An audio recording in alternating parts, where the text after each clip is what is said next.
Yeah, live. That one is That's working, this is Yes. working. Yeah, recording live. After Gita Jayanti, Uda Pandu got so excited about the Gita class that he installed a webcam and kept on sending the recording. I hope we are all alive. So we continue reading here from the Bhagavad Gita as it is, chapter 2, contents of the Gita summarized, text 28.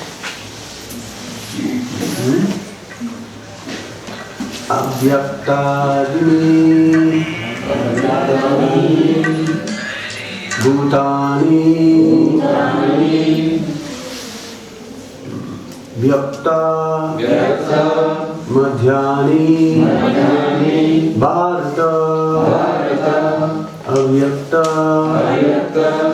Nidhanani Eva Tatra Ka Paridivana Avyaktadini Bhutani Vyakta Madhyani Bharata Avyakta Nidhani Eva Tatra Ka Paridevana Abhyaktadini Bhutani Vyakta Madhyani Bharata Avyakta Nidhanani Eva Tatra Ka Paridevana Abhyaktadini Bhutani Vyakta Madhyani Bharata Avyakta Nidhanani Eva Tatra Ka Paridevana Advaktadini Bhutani Vyakta Madhyani Bharata Advakta Nidhaneva Tatra Ka Paridevana Abhyaktadini Bhutani Vyakta Madhyani Bharata Vyakta Nidhaneva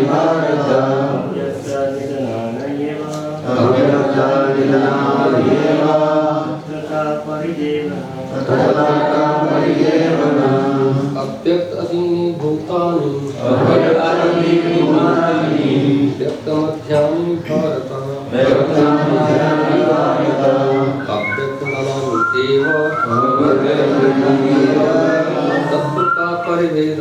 Tatra Ka Paridevana Mataji? Avyaktadini Bhutani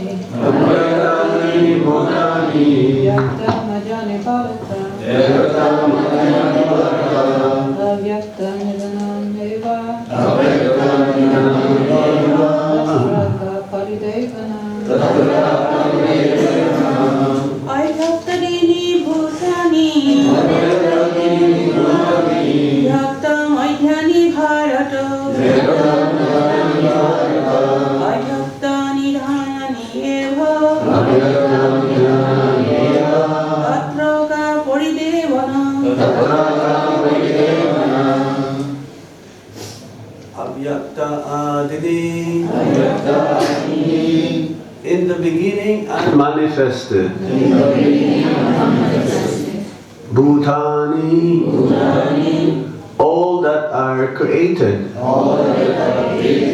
Vyakta manifested Madhyani in the middle Bharata O descendant of Bharata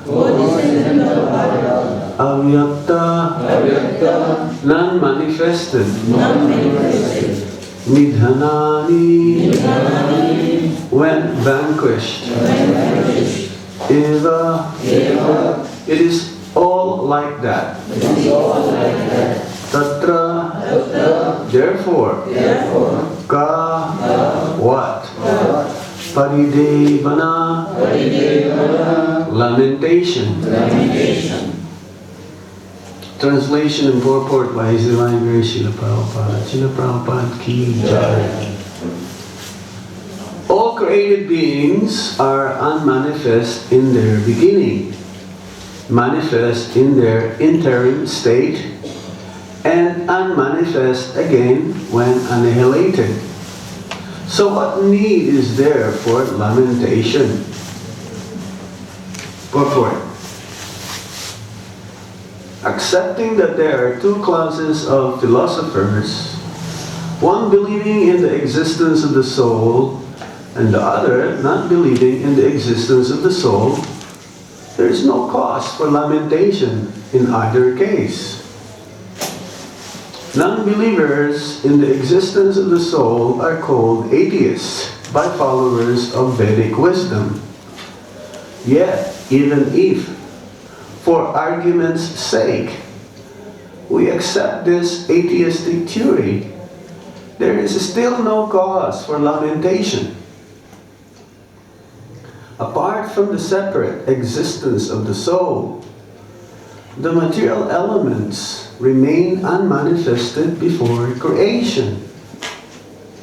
From this subtle state of non-manifestation comes manifestation, just as from ether, air is generated, from air, fire is generated, from fire, water is generated, and from water, earth becomes manifested.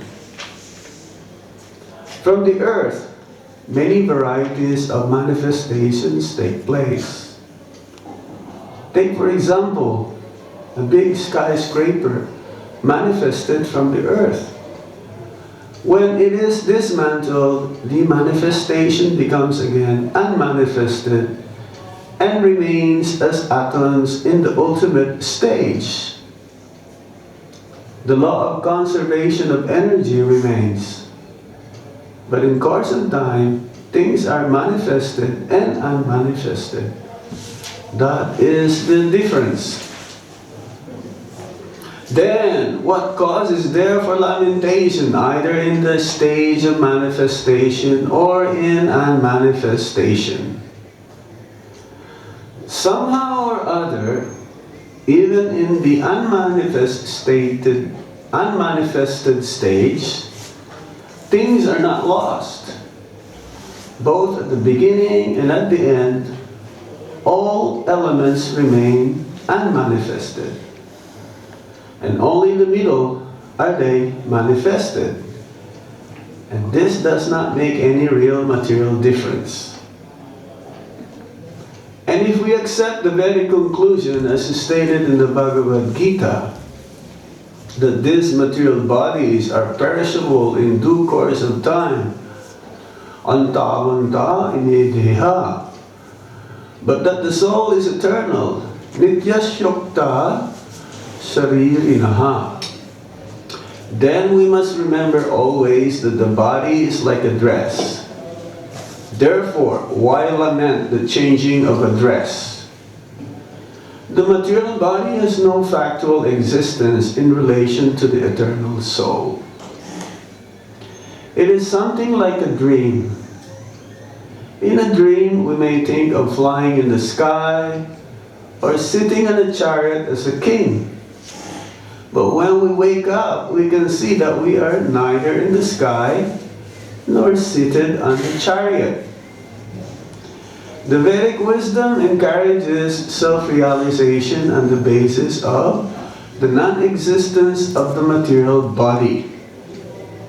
Therefore, in either case, whether one believes in the existence of the soul or one does not believe in the existence of the soul, there is no cause for lamentation for loss of the body.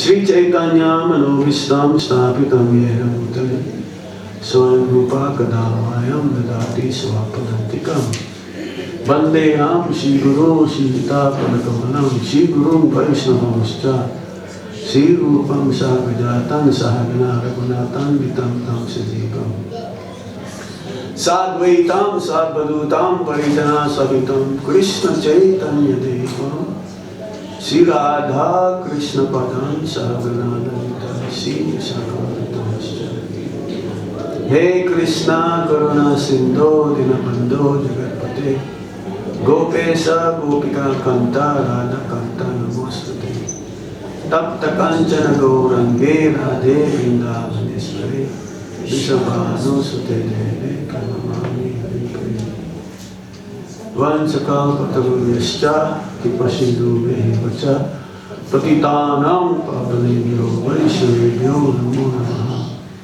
Jai Shri Krishna Chaitanya Prabhu Nityananda Shri Advaita Gadadhar Shivasari Gaura Bhaktavrinda Hare Krishna, Krishna Krishna, Hare Hare, Hare Rama, Rama Rama, Hare Hare. Abhyaktadini Bhutani Vyakta Madhyani Bharata Abhyakta Nidhanani Eva Tatraka Paridevana. All created beings are unmanifest in their beginning, manifest in their interim state, and unmanifest again when annihilated. So what need is there for lamentation?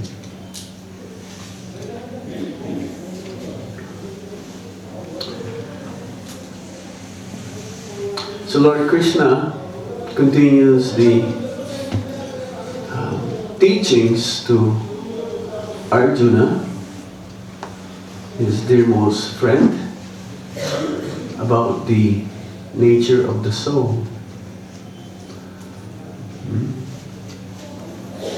That what is their need for lamentation? Let's just say that the soul actually doesn't exist. As the atheist would say. Of course, the atheist, the meaning of atheist is one who doesn't believe in God and who doesn't believe that there is a soul. That this life is only one time and somehow or other we take birth. And when we die, we go back to nothingness or zero. As the Mayavad also would proclaim that ultimately, if there's a Supreme Being, that Supreme Being doesn't have any form, and that also when we leave this body, or when we die, when we give up this body, we become one with that impersonal form of the Supreme Lord. So the Supreme Lord, Sri Krishna, is giving here an argument to Arjuna that, let's just say that yes, all created beings are unmanifest in the beginning. Only when we take birth in this present body that we become manifest. Before we are unmanifest, and at present we are manifested being. And after we leave this body, then we become unmanifest again. So what is the use, or what is the need for lamentation? Either or, one believe the existence of the soul, or one believes that the soul exists. We didn't know what we were before, whether we were birds or reptiles or wild animals in the forest. We don't have any clue unless we do some hypnotic regression, which they can do nowadays. They can tell by hypnotism that you may be able to recollect where were you before. Try to remember things that happened in the past, where you took birth, who were your family members, what was the cause of your death. But still, Prabhupada says that is irrelevant. Prabhupada mentioned one time that if we're going to try to recall what we were before in our previous lives, then we will go crazy. So much sufferings. Same miserable condition of life, repeated birth and death, old age and disease, which actually our main problem. Ultimately, our main disease is that we are identifying with this body. That's why there is miseries and sufferings. We accept whatever is in relation with this body as factual. But it is not, because it is temporary. The body is temporary and the soul is eternal.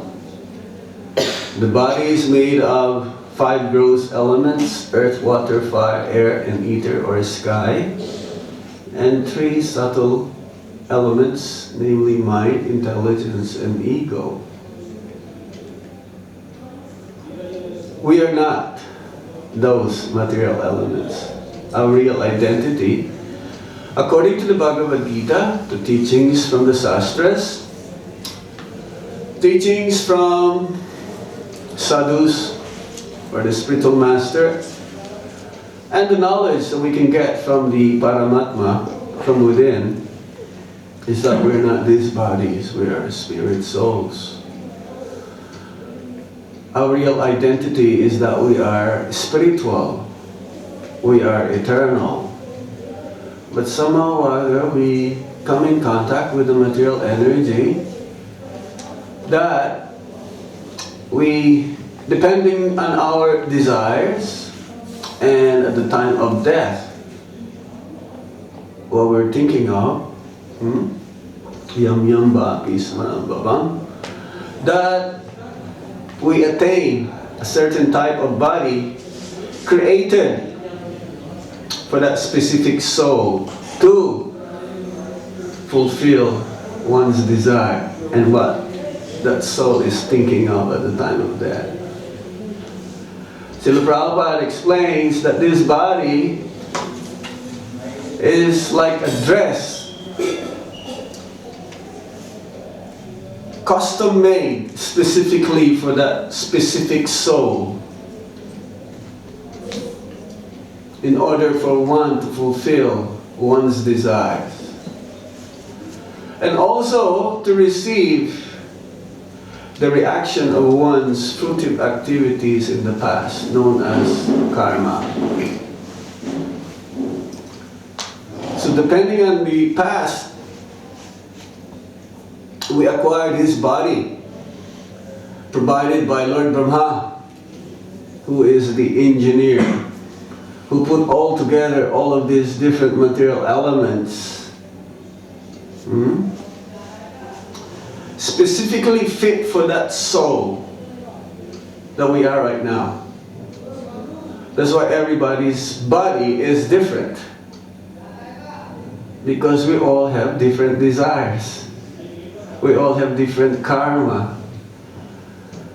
Depending on the fruitive activities that we performed in the past, we will enjoy or suffer the reactions in this life, in this particular body.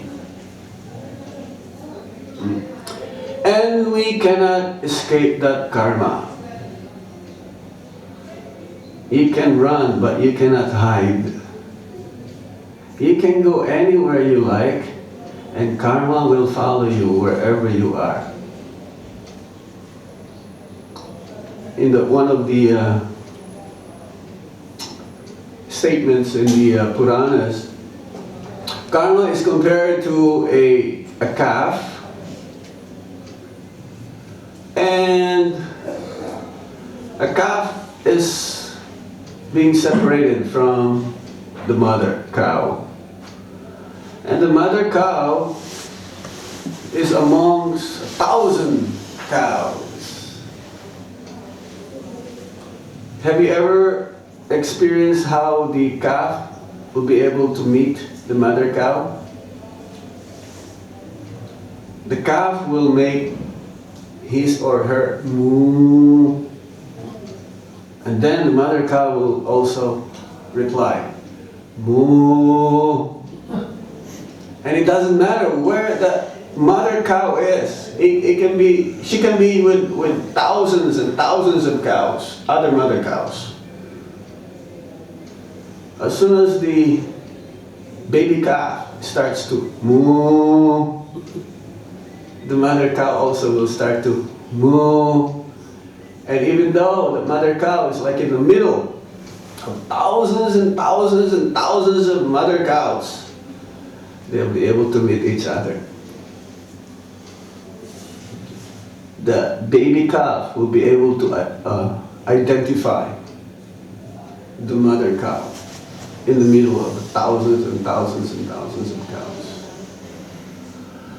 So similarly, this karma that we have,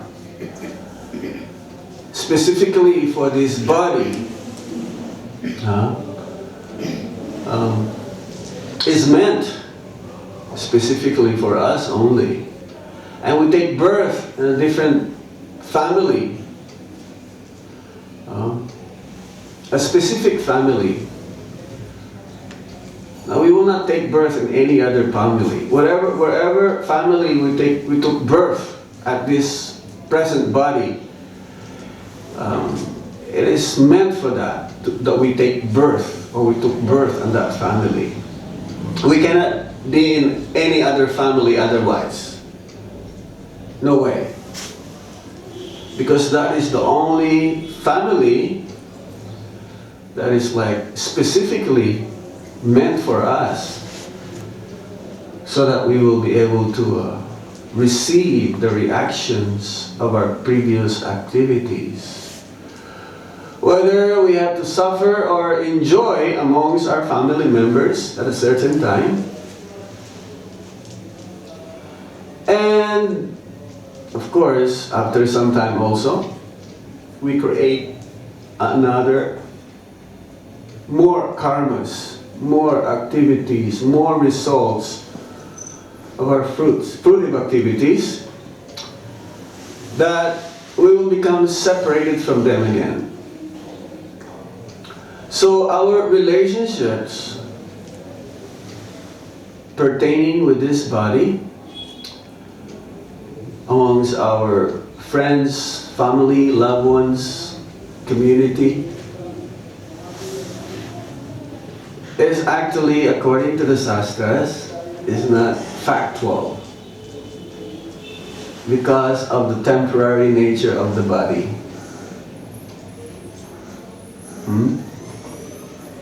Because the temporary nature of the body, our relationship actually is not, so to speak, is not eternal, because it's only in this body.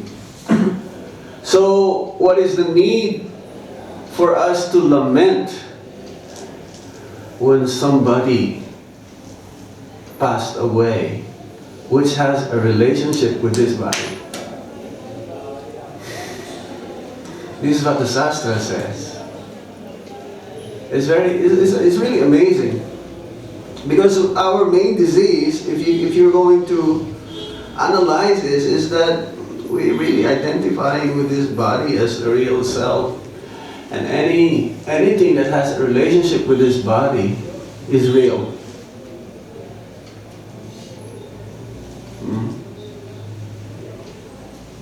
We had many loved ones who passed away already. It's only the soul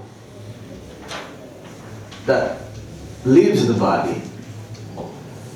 The body still remains there, lying down.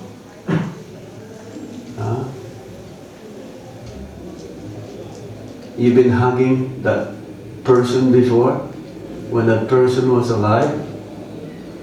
You've been talking to that person before, affectionately, very lovingly. Then one day, the soul leaves the body. That person, that body cannot talk with you anymore. That person whom you speak so lovingly, affectionately, not able to talk with you anymore.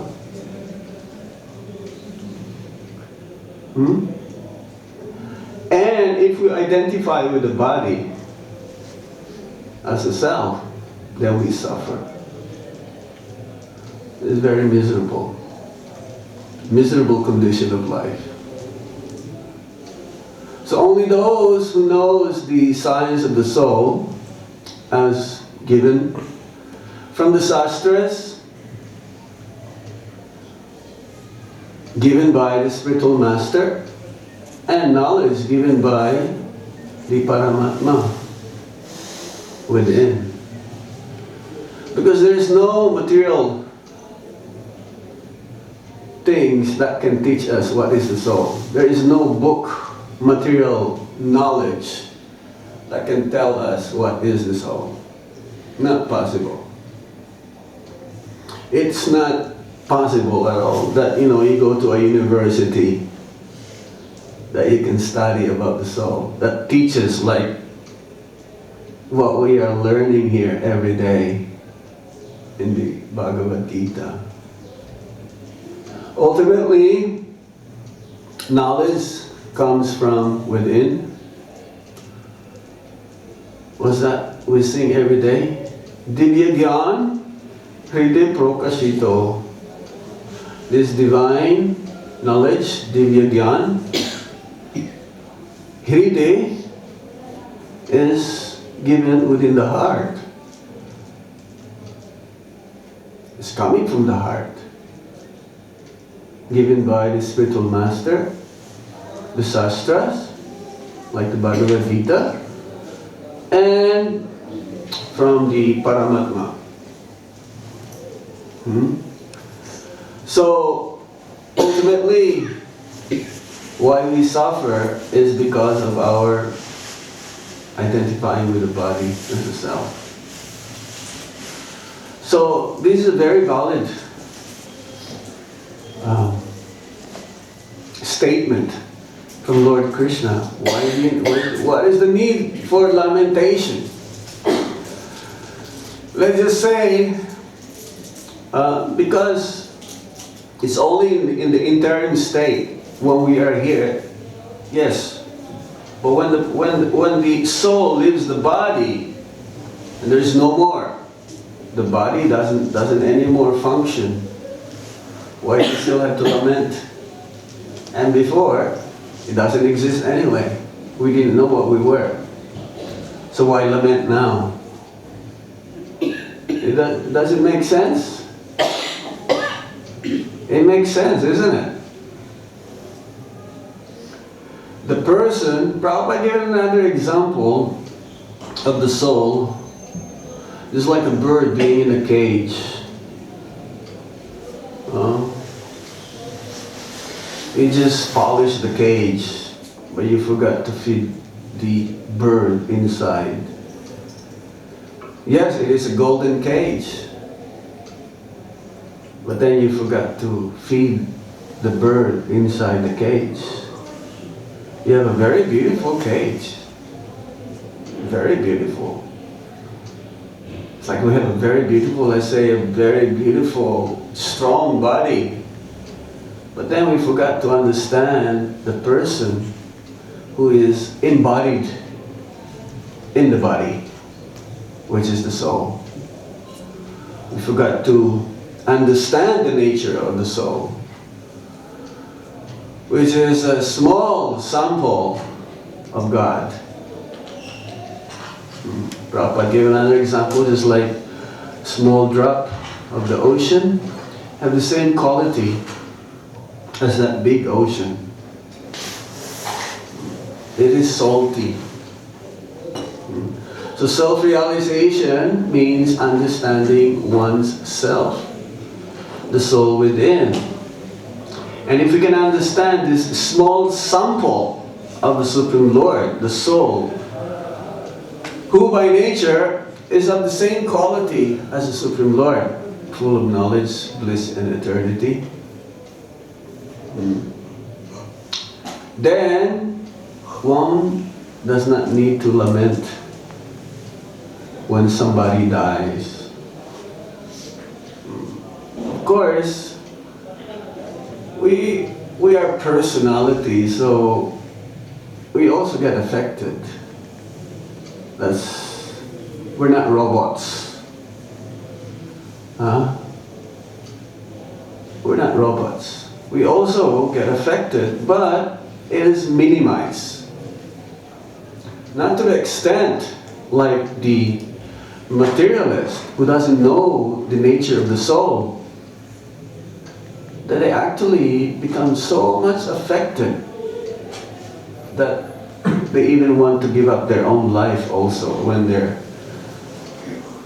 loved ones leave their body.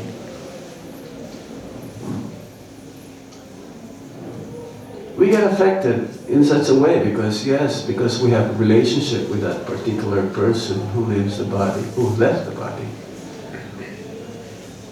But because we are understanding this science of the soul based on the Shastras, Guru, and the Paramatma, the Guru within, this Antaryami, the spiritual master within, then our suffering is minimized. It's not as much. We don't lament that much. There was a story in the Srimad Bhagavatam, King Chittaketu, in the 15th chapter of the 6th canto of the Srimad Bhagavatam. Actually it's 14, it started with the 14th chapter. King Chittaketu is a big king, a very big king. So strong, his kingdom is so opulent. And he married one wife, Kridyatu, or Kridyati, something like this. And marriage without subjects, without son, especially a king without a son, is a complete failure. So he wanted to beget a son from the first wife, but then failure, no success. So he married another one, second wife, no son. He married a third wife, no son. He ended up marrying 10 million wives. He ended up marrying 10 million wives in order to beget a son. Because he has a kingdom and a king. If you don't have a son, you don't have an inheritor, next king. So, no success. He was always miserable, anguish. And one day there is one Muni. A Muni is a yogi. Angira Muni came. Somehow, he noticed the king, very miserable. He saw from his face Face is the index of the mind. You can tell a person if he is in anxiety. You can tell a person if he is angry. You can tell a person if he's happy through the face. So he asked the king, what's wrong? You have any problem? He says, yes, I have one problem. I don't have any son. I have 10 million wives, but no one. Everyone is barren. Can you help me? Say, yes, I can help you. We can perform a yajna. You will get a son. But this son will be the cause of your lamentation and your happiness at the same time. Because you'll get a son, you'll be happy. But he didn't say why this will be the cause of your lamentation. And so, the first wife, she ate the remnants, the prasadam from the yajna. And eventually, she gave birth to a child.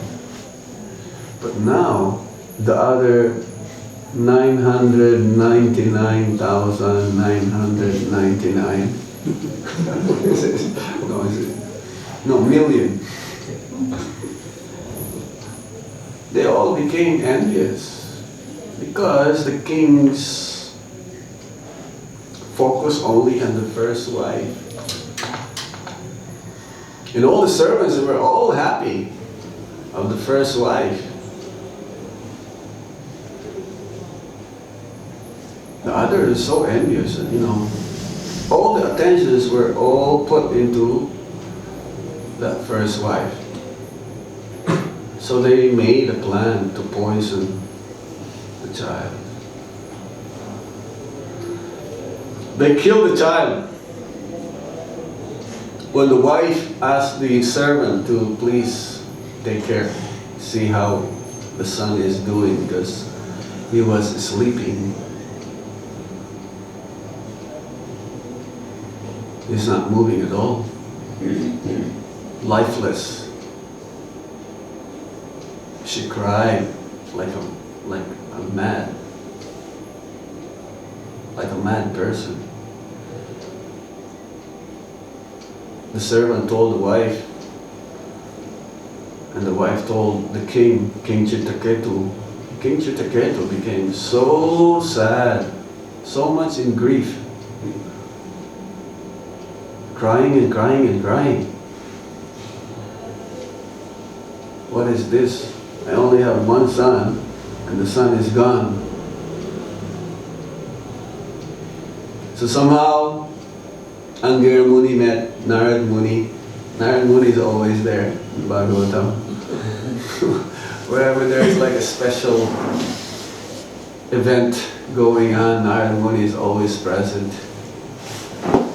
So both met each other, and they wanted to see Chitraketu, how he's doing.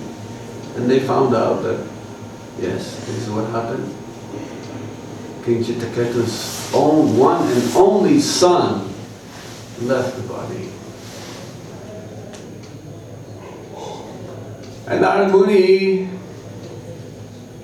gave very nice lesson, instructions about the nature of the soul. Yes, he is your son, this life, in this body that you have, but before he was not your son. And after leaving this body, he's now dead, he's gone somewhere.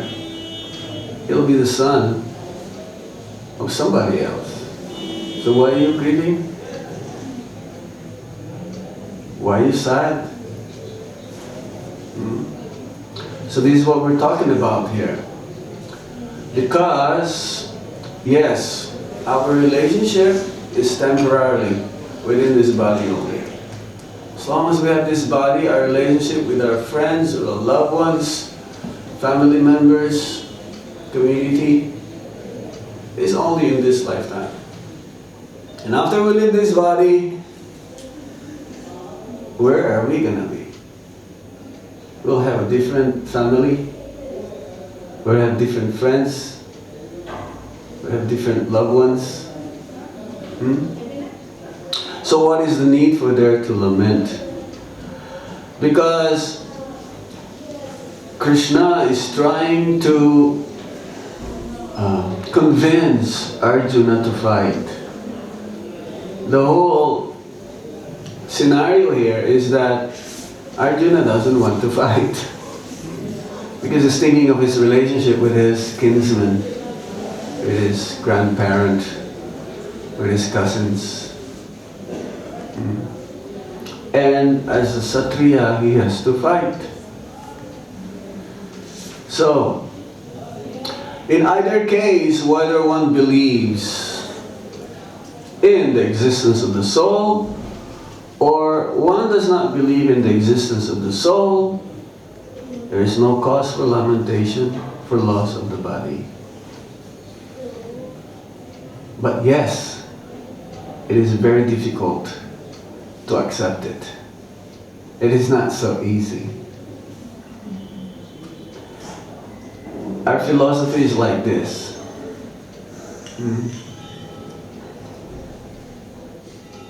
It is straightforward. It tells us what it is actually.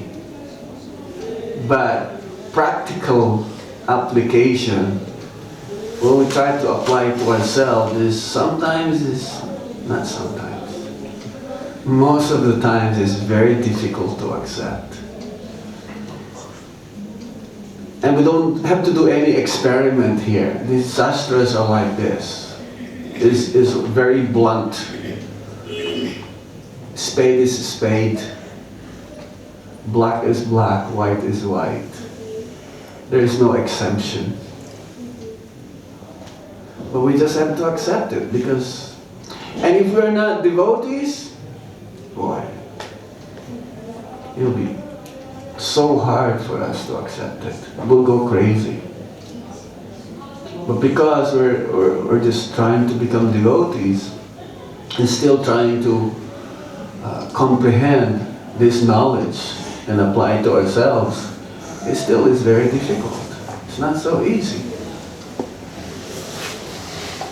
We just have to somehow really depend on Krishna. And with the association of the devotees, we'll be able to get through to all the calamities or all the things that may happen to us in the future. Hare Krishna. Hare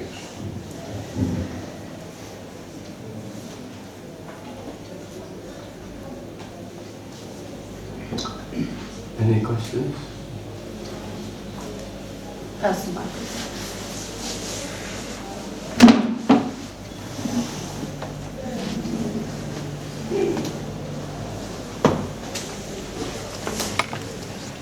He has a question.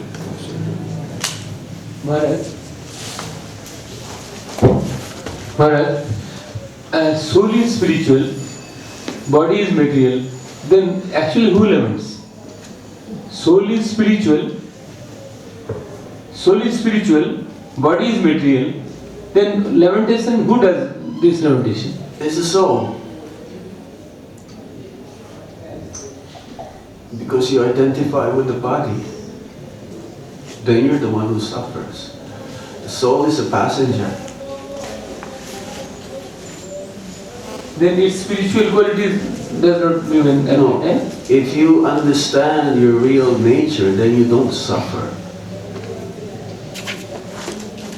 But if you misidentify with the body as a self, the more you misidentify with your body as the real self, the more you suffer. The more you understand Jivera Sarup Hoy Krishna Nichadas. They were all servants of Krishna. Our eternal relationship actually is with Krishna. And there's no cause for lamentation. But because we don't identify, we still, That's why we practice Bhakti Yoga. That's why we do devotional service. It's not even devotional service. We're still trying to do Bhakti. So that we focus on Krishna only. And when we focus only on Krishna, it doesn't matter what happened to us. This is going to be washed away. Only Krishna. It will not affect us. But because our attention is divided right now, we know we have to serve Krishna, we know that we have to serve Krishna, we have to please Krishna, but at the same time our attachment, especially with our family members, is so great. This is the bonding element, the bondage that we have in this material world with our family members. If somehow or other we'll be able to become Krishna conscious ourselves and also have an effect on our family members for them to understand, to also become Krishna conscious, for them to also understand that they're not the body, they're spirit soul, then lamentation and suffering is minimized.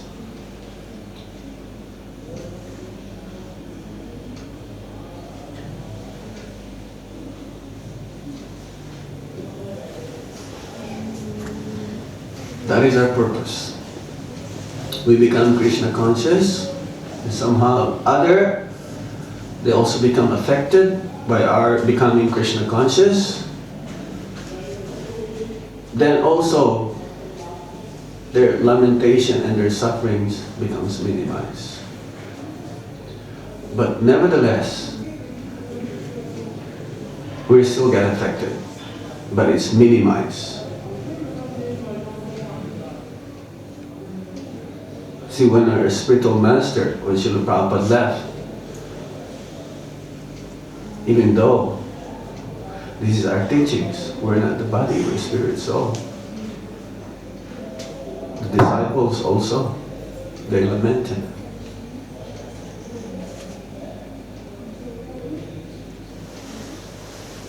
Because that is a duty of the disciples. When the spiritual master leaves, disciples has to cry. So our affection with our family members is natural. You cannot say, oh, I'm a spirit soul. My parents are also spirit souls. My brothers and sisters are all spirit souls. I don't need to cry. No, I have to cry also. Because it's natural. We were born in that specific family.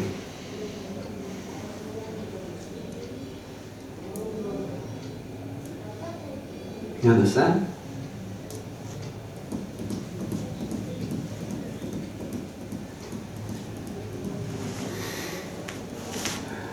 Yes. Krishna Maharaj. Hare Krishna Maharaj.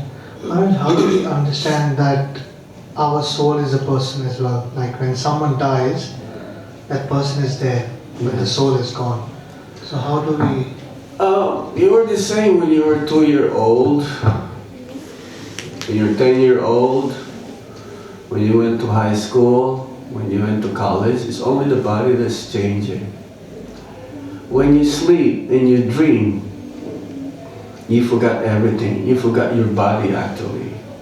Prabhupada says that sleep is like death. It is death actually, but it's a temporary death. Prabhupada gave an example here. You were a king, you were sitting in a throne, you were flying in the sky. Sometimes you were like a bird in your dream. And Prabhupada says one of the purposes that actually dream is like part of your karma. You receive some of your karma when you're sleeping, when you're dreaming. And then when you came back, and when you wake up, sometimes you forgot where you were. It happens to me many times when I'm traveling. I will sleep, and then when I wake up, oh, I'm here. I cannot even remember that. So it's like that. We are the same. A 2-year-old boy and a 70-year-old man has a different body, but it's the same soul. He has the same spirit when he was 2 years old and when he was 70 years old. It's only the body that's changing. Became old.